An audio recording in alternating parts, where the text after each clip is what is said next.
빌레몬서 1장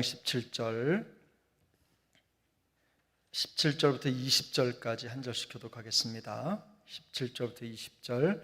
그러므로 내가 나를 동력자로 알진대 그를 영접하기를 내게 하듯 하고, 그가 만일 내게 불의를 하였거나 내게 빚진 것이 있으면 그것을 내 앞으로 계산하라.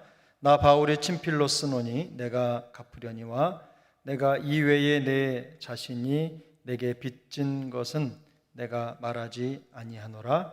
오 형제여, 나로 주 안에서 너로 말미암아 기쁨을 얻게 하고 내 마음이 그리스도 안에서 평안하게 하라. 아멘. 우리가 빌레몬서를 계속 보고 있는데요, 오늘 본문은 이제 17절부터 20절까지 이제 바울이 전하고자 하는 메시지를 더 확실하고 선명하게 하는 본문에 이제 접어들었습니다. 빌레몬서는 빌레몬이 이제 노예였던 오네시모를 위한 바울의 애정이 담겨 있는 서신입니다. 근데 오늘 본문을 가만히 보면 그러므로라고 하는 말로 시작을 합니다. 이 그러므로라고 하는 말은 앞에서 했던 모든 내용을 받고 받은 그 내용을 근거로 해서 다음의 내용이 기록되고 있다고 하는 신호입니다. 그래서 바울은 앞에서 빌레몬의 노예였던 오네시모를 자기의 아들이고 신복이라고 소개를 했습니다. 오늘 본문 앞절에서는 그를 종이 아니라 사랑받는 형제로 받아서 가족처럼 대해줄 것을 빌레몬에게 요청했습니다. 그래서 이제 오늘 본문에 보면 바울은 조금 더 분명하게 이제 자기의 생각을 전달을 하는데요, 지금까지 보였던 것과는 다른 태도로 이제 부탁의 느낌이 아니라 명령에 가까운 강한 어조로 얘기합니다. 오늘 본문 17절에서 바울은 빌레몬에게 동역자라는 표현을 사용합니다. 17절을 같이 한번 더 읽겠습니다. 그러므로 내가 나를 동역자로 알진대 그를 영접하기를 내게 하듯 하고. 빌레몬이 바울과 함께 이 동역자가 되었다는 것은요, 분명히 빌레몬에 대한 칭찬입니다. 하지만 이 동역자라는 표현 속에는요, 조금 더 강력한 요구사항이 담겨져 있습니다. 빌레몬이 바울과 함께 복음을 위해 동역하는 동역자가 되기 위해서는요, 빌레몬이 그 복음이 요구하는 그 요구사항을 끊임없이 받아내야 하는, 쉽게 말해서 끊임없이 복음이 요구하는 대로 자기를 변화시켜야만 하는 그런 일종의 변화에 대한 사명이 전제된 거죠. 단순히 복음을 한 번 들었다고 해서 복음의 동역자가 되는 게 아니죠. 끊임없이 복음이 요구하는, 말씀이 요구하는 것을 그 몸으로 마음으로 받아내야 된다는 겁니다. 그리고 바울은 빌레몬에게 오네시모를 영접하기를 내게 하듯 하라고 권면을 합니다. 이 영접하다라는 것은요, 문자적인 의미를 찾아보면 사전은 개인적으로 강한 관심을 가지고 보다 적극적으로 누군가를 마음속으로 받아들이는 겁니다. 단순히 그냥 문을 열고 집으로 들여주는 게 아니라 그에 대한 관심, 그리고 그를 더 적극적으로 받아들여야 된다는 걸 뜻하는 거죠. 그러니까 나그네를 받아들이되 나그네를 마치 자기의 형제나 가족 식구처럼 받아서 집 주인의 지위까지 올려놓는다, 이런 뜻입니다. 빌레몬에게 매우 강한 행동 변화를 요구하는 거죠. 자기의 노예였던 사람을 받아들이되 자기의 동역이 아니라 자기의 가족처럼, 형제처럼 그를 받아서 그를 바울과 동등한 위치로 올려놓으라는 뜻입니다. 쉽지 않은 요구사항이지만 바울은 빌레몬에게 그렇게 얘기하고 있습니다. 거기에 더해서 바울은 만일 오네시모가 빌레몬에게 진 빚이 있다면 그것을 모두 자기 자신에게 돌리라고 말합니다. 오늘 본문 18절에 보면 그가 만일 내게 불의를 하였거나 내게 빚진 것이 있으면 그것을 내 앞으로 계산하라, 이렇게 말합니다. 내 앞으로 계산하라 라고 하는 표현은요, 오네시모와 관련된 모든 것을 자기 자신, 바울이 자기 자신의 책임으로 떠맡겠다는 뜻입니다. 특별한 설명이 필요 없죠. 이 부분을 우리가 충분히 이해할 수 있을 거예요. 바울은 빌레몬에게 아무런 빚도 지지 않았지만 오네시모를 위해서 모든 것을 대신 갚아주겠다고 말하고 있는 겁니다. 그러면서 20절에서는 믿음과 사랑으로 성도들의 마음에 평안과 기쁨을 주었던 그 빌레몬의 모습이 지금 오네시모에게도 똑같이 적용되기를 기대하고 있는 겁니다. 사실 오늘 우리는 본문을 통해서 오네시모를 향한 빌레몬의 용서와 사랑이 그대로 실천이 됐는지 안 됐는지는 알 수가 없습니다. 바울의 요청사항 그리고 명령만 이 성경 속에 담겨 있기 때문이죠. 우리는 상상할 뿐이에요. 오네시모를 용서하라고 하는, 사랑하라고 하는 그 이 바울의 강력한 권고가 빌레몬에게 효력이 있어서 빌레몬이 오네시모를 잘 용서하고 받아들여서 형제처럼 가족처럼 인정해 주었기를 바랄 뿐입니다. 다만 그러나 오늘 본문은 빌레몬이 오네시모를 용서하고 사랑으로 그를 받아들여서 형제처럼 그리고 가족처럼 여겼는지 성경은 보여주질 않아요.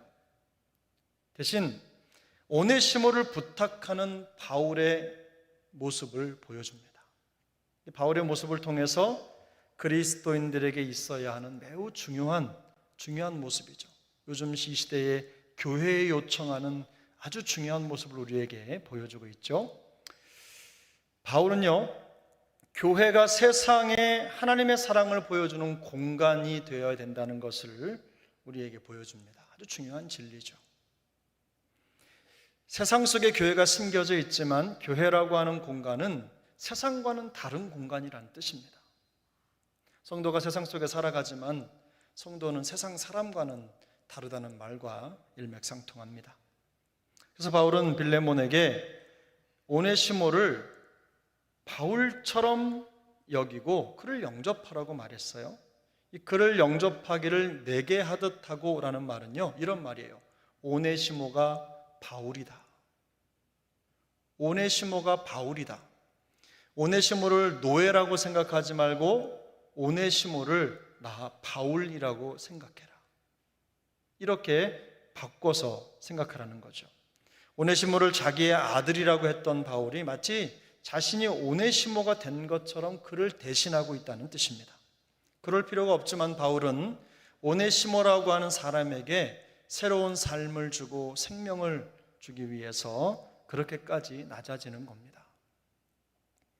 지금 바울은 빌레몬과 오네시모 사이에서 그 둘 사이의 관계를 중재하는 일종의 중재자로 있지만 잘 읽어보면 바울의 태도는 빌레몬과 오네시모의 관계를 얘기하고 있는 것이 아니라 빌레몬과 자기 자신이죠.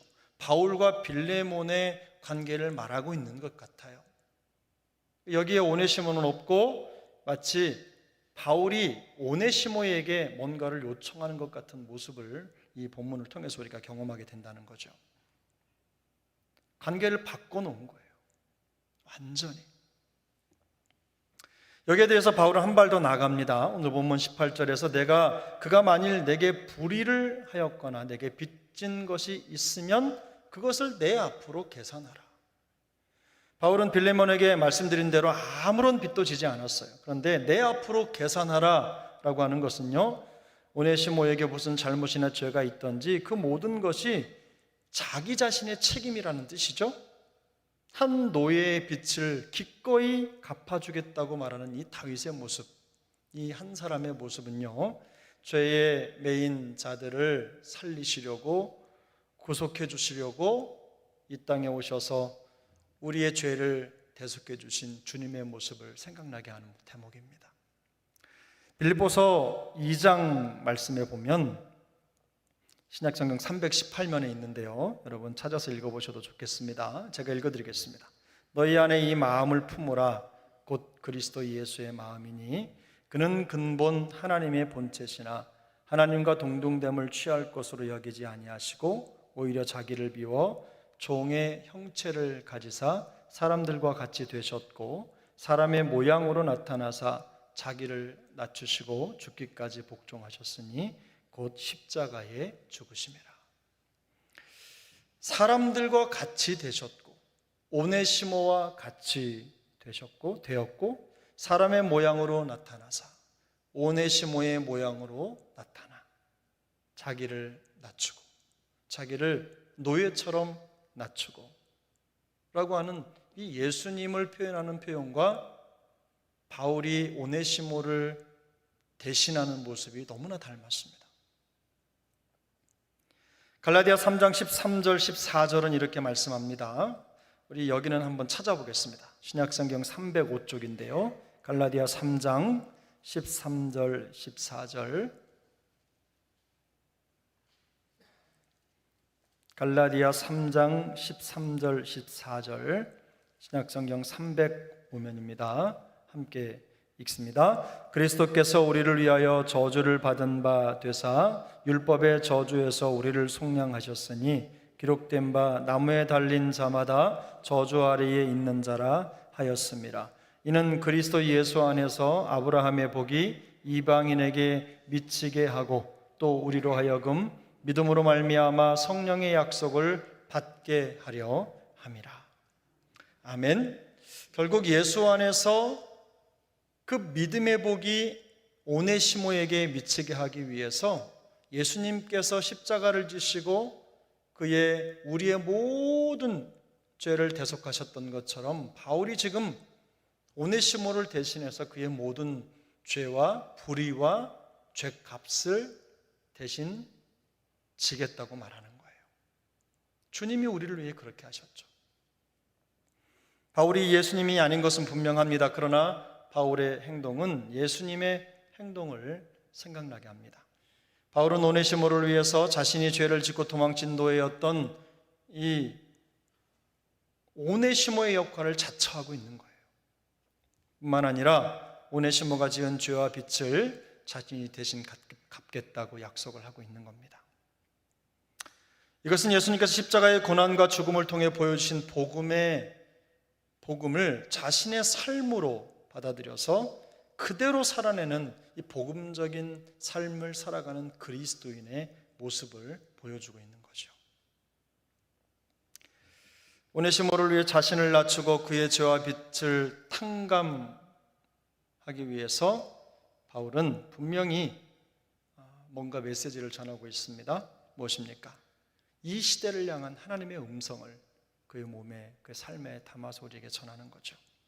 교회는요, 예수 그리스도께서 보여주신 삶과 사역을 세상의 모든 사람들에게 보여주는 거울과도 같습니다.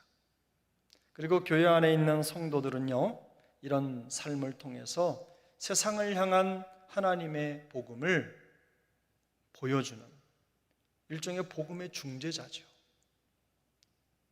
늘상 말씀드리지만 우리 그리스도인들의 삶이 중요한 이유가 여기에 있습니다. 우리는 단지 한 개인의 삶을 살아가는 게 아니라 복음을 대표하고 교회를 대표하는 삶을 살아가고 있는 겁니다. 오네시모처럼 복음의 은혜가 필요한 사람들을 위해서 복음의 중재자가 되어주고 복음의 은혜를 흘려보내는 하나님의 동역자가 되어야 된다는 겁니다.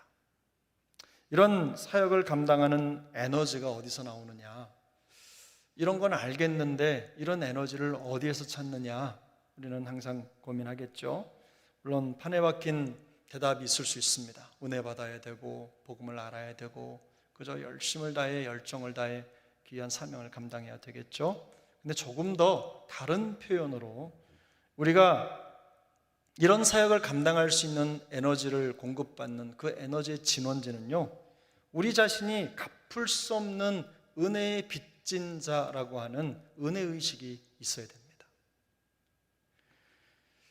빌레몬서 1장 19절 20절이죠.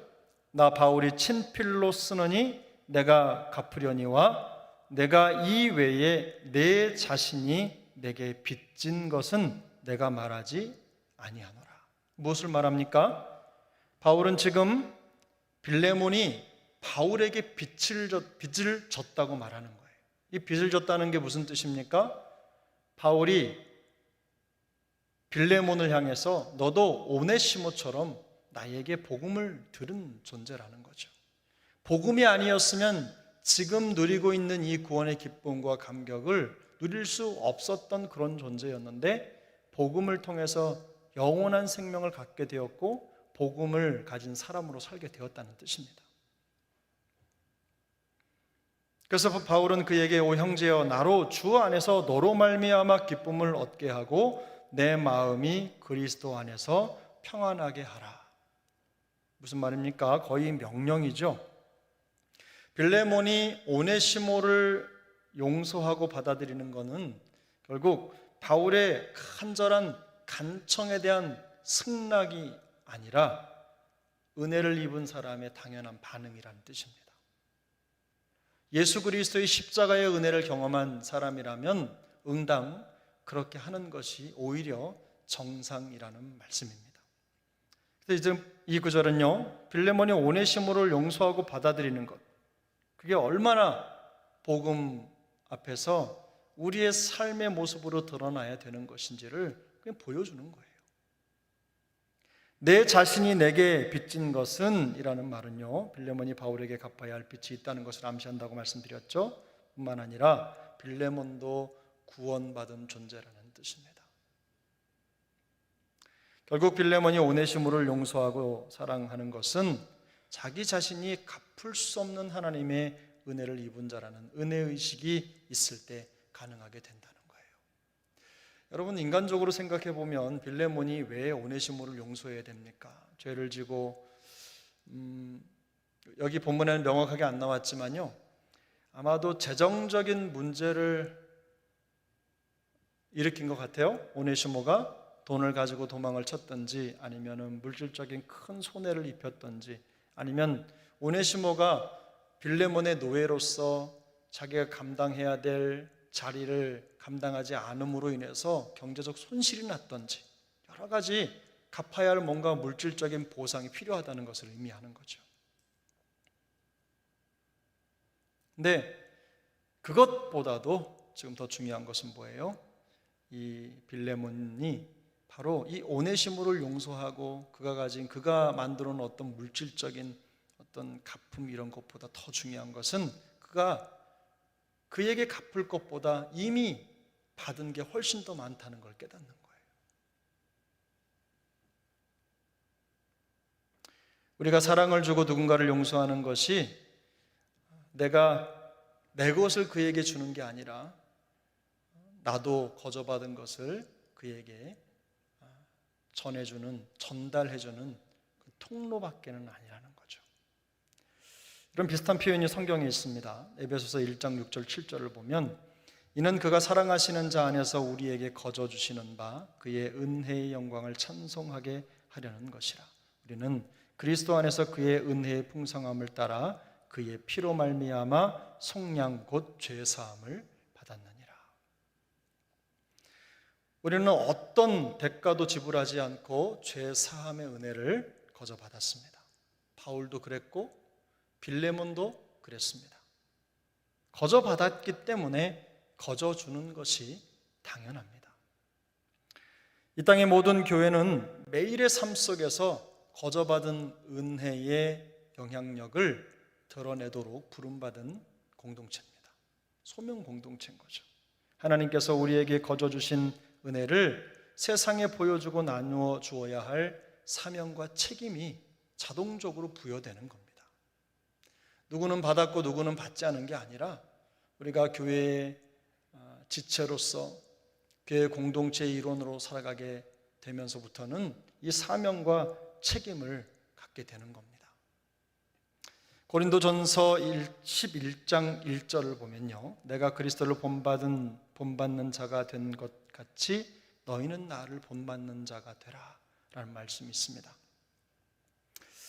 바울은 자기가 그리스도를 본받은 것처럼 교회 성도들이 자기의 삶을 본받으라고 말합니다. 이 본받으라라는 말은 모방하다라는 뜻이죠.